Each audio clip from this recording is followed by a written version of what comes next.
আসসালামু আলাইকুম এভরিওয়ান, আশা করি সকলেই ভালো আছেন। আল্লাহর রহমতে আমিও ভালো আছি। আপনাদের সবাইকে স্বাগতম এইসেফ হামিদা কিচেনের পক্ষ থেকে। আপনাদের জন্য আমার আজকের রেসিপি পারফেক্ট ডিম চাটনি। চলুন ভিডিওটি শুরু করা যাক। আর অবশ্যই সম্পূর্ণ ভিডিওটি না টেনে শেষ পর্যন্ত দেখার অনুরোধ রইল। আমি চুলাতে একটি প্যান বসিয়ে দিয়েছি, তার ভিতর দিয়ে দিয়েছি পরিমাণ মতন পানি, আর নিয়ে নিয়েছি আমার চাহিদা অনুযায়ী দুটো ডিম। আপনারা আপনাদের চাহিদা অনুযায়ী ডিম নিয়ে নেবেন। আর এই রেসিপিটির প্রধান উপকরণ হলো ডিম। আমি এখানে দিয়ে দিয়েছি কিছুটা লবণ দিলে ডিমের ছোলাটা বেশ ভালোভাবে উঠে আসে। এবার একটি ঢাকনার সাহায্যে ঢেকে দিয়েছি যাতে করে ভালোভাবে সিদ্ধ হয়ে যায়।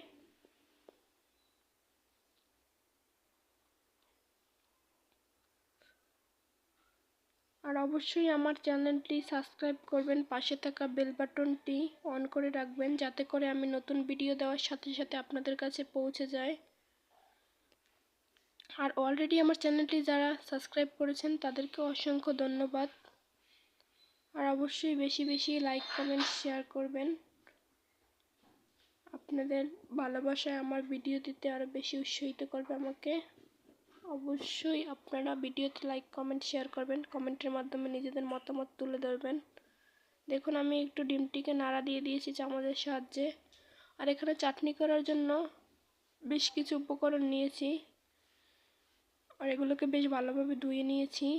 আর একটি শসা ভালোভাবে ছিলে নিয়েছি, একটি ছুরির সাহায্যে কুচি কুচি করে কেটে নিচ্ছি। কাজটি অবশ্যই সাবধানে করবেন।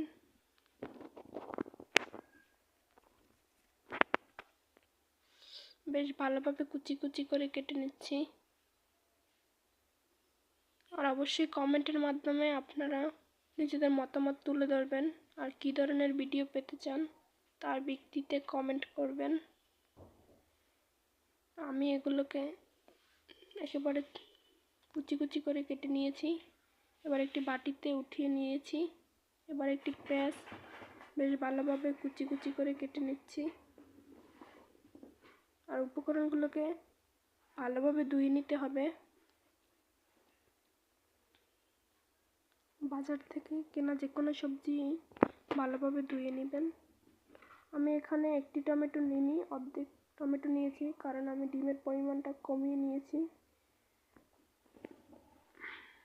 অর্ধেক টমেটো ভালোভাবে কুচি কুচি করে একটি বাটিতে তুলে নিয়েছি।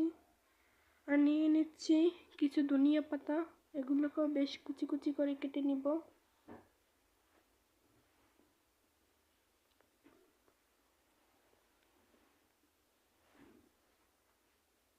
দেখতেই পাচ্ছেন। এবার নিয়ে নিচ্ছি একটি কাঁচা মরিচ। আপনারা যারা ঝাল বেশি খান অবশ্যই কাঁচা মরিচের পরিমাণটা বাড়িয়ে নেবেন। আর চাইলে আপনারা এখানে শুকনো মরিচের গুঁড়োটাও ইউজ করতে পারেন। এবার একটি বড় বাটিতে ঢেলে নিচ্ছি। এগুলোকে মাখিয়ে নেওয়ার জন্য আমি এখানে আধা টেবিল চামচ বিট লবণ দিয়ে দিয়েছি, 2 টেবিল চামচ কাসুন্দি দিয়ে দিয়েছি, 1 টেবিল চামচ টমেটো সস দিয়ে দিয়েছি। আপনারা চাইলে এখানে সাধারণ লবণটাও ইউজ করতে পারেন। এগুলোকে বেশ ভালোভাবে মাখিয়ে নিচ্ছি একটি চামচের সাহায্যে, আপনারা চাইলে হাত দিয়েও করতে পারেন। এখানে দিয়ে দিচ্ছি আধা টেবিল চামচ সরিষার তেল। আপনারা চাইলে এখানে যে কোনো আচারের তেল ইউজ করতে পারেন।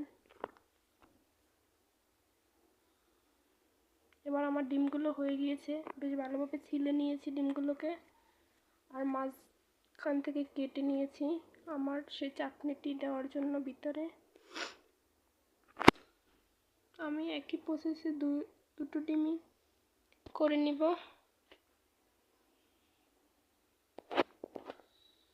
অবশ্যই ভিডিওটি ভালো লাগলে লাইক কমেন্ট শেয়ার করবেন। আর অবশ্যই আপনার রেসিপিটি বাসায় বানিয়ে ট্রাই করবেন।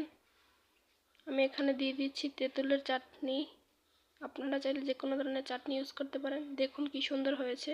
আমার ভিডিও শেষ পর্যায়ে সবাইকে আল্লাহ হাফেজ।